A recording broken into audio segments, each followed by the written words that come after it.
Anybody who knows who I am knows I speak the truth always, and I damn the consequences. Because nothing will happen.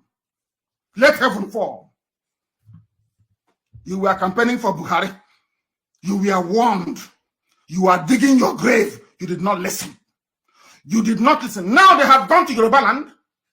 They want to take over Yoruba land with terrorists. And then they face Eastern Security Network with the army. That's what they want to do. It's a very simple game plan. What they have done, they have bribed every media house in the world, has gotten nothing less than $50 million. Suppress the news with the help of Britain, so they can come and kill us. So you don't know that? That's what they want to do. They want to reduce world population. And the more black people dies in Africa, the better for them. Don't you understand? Are you people that stupid you cannot reason? Look at Fulani driving cattle, playing with your brains, you claim you went to school. My people, this one will just burst out from the National Assembly. A shock everybody. Oh. Reports say there was total tension inside the Senate chamber as Senator Enyinnaya Abaribe, yes, the man known for always speaking his mind, allegedly stormed into the chamber carrying the Biafran flag, shouting that there would be no plenary until Nnamdi Kanu is released. Now, that statement alone has thrown the whole country into serious talk. People are asking, did this really happen? Others are saying it's one of those viral stories that just catch fire online. But one thing is clear. Emotions are high, and the name Abaribe plus Nnamdi Kanu in one sentence, that always brings national attention. Before I go deep into this gist, please take 1 second, like this video, subscribe, and turn on your notification bell so you don't miss when we drop new updates. Now let's talk. So, this report claims that during a heated session, Abaribe pulled out the Biafran flag and made a bold declaration. Until Nnamdi Kanu is released, no more plenary. Imagine that. A sitting senator challenging the entire legislative process. Some sources even claimed that the atmosphere became chaotic, that some lawmakers tried to calm him, and others walked out in shock. But wait, another version of the story says the whole thing was exaggerated, that Abaribe didn't actually storm the chamber with any flag, and that what we are seeing is more of social media noise. His camp reportedly denied that he caused any chaos in the Senate. Still, whether true or not, this headline alone has made waves across Nigeria. Now, let's look at why this story is shaking the table. You see, Abaribe has a long history with the Nnamdi Kanu case. He was one of the people who stood surety for Kanu back then. The man has always said he believes the federal government should find a political solution to the issue. So, if there's any senator people expect to speak out boldly for Kanu, it's Abaribe. That's why this report caught fire so quickly, because it sounds like something he could say, even if it's not confirmed he actually did.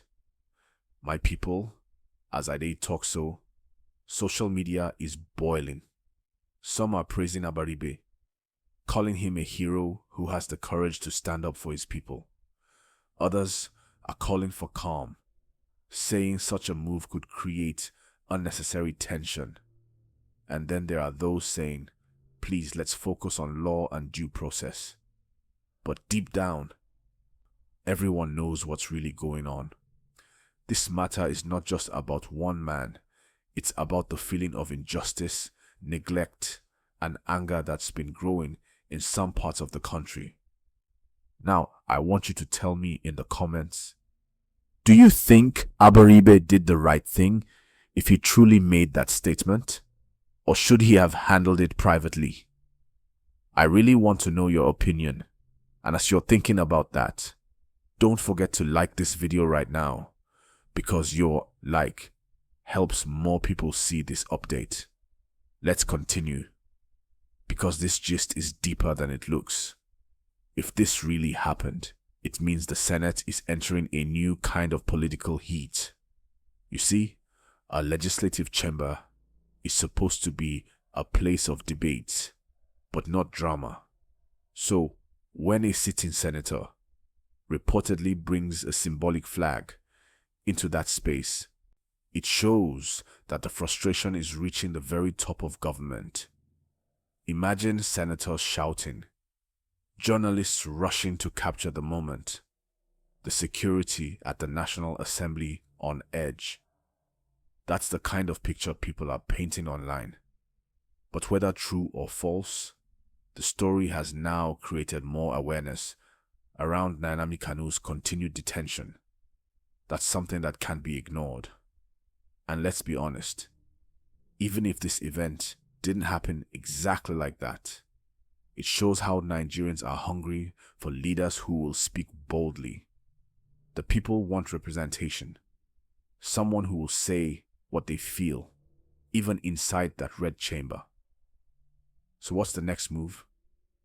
According to close watchers, if this turns out true, the Senate leadership might invite Abaribe for questioning or even issue a warning.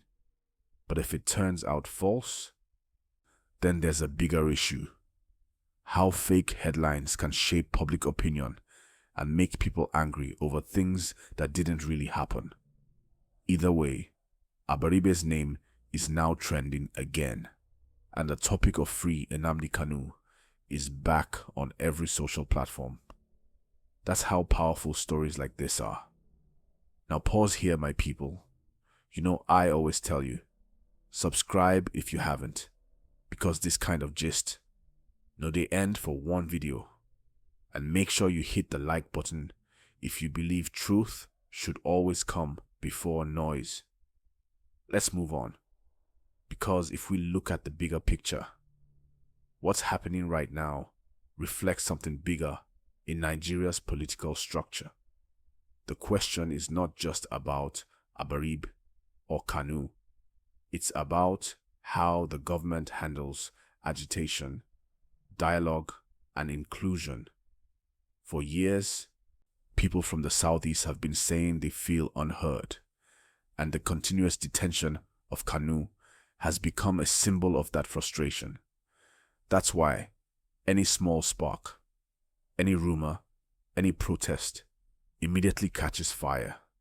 It's not about just one man anymore. It's about the larger issue of fairness and recognition. Now, let's imagine if tomorrow the Senate actually decides to discuss the Kanu case officially. What do you think would happen? Would the government bend to pressure? Or would they maintain that legal processes must continue? I want you to comment below what you think will happen next. And please, my people, if you're enjoying this gist, like this video right now and subscribe, because this is just part 1. There's more coming.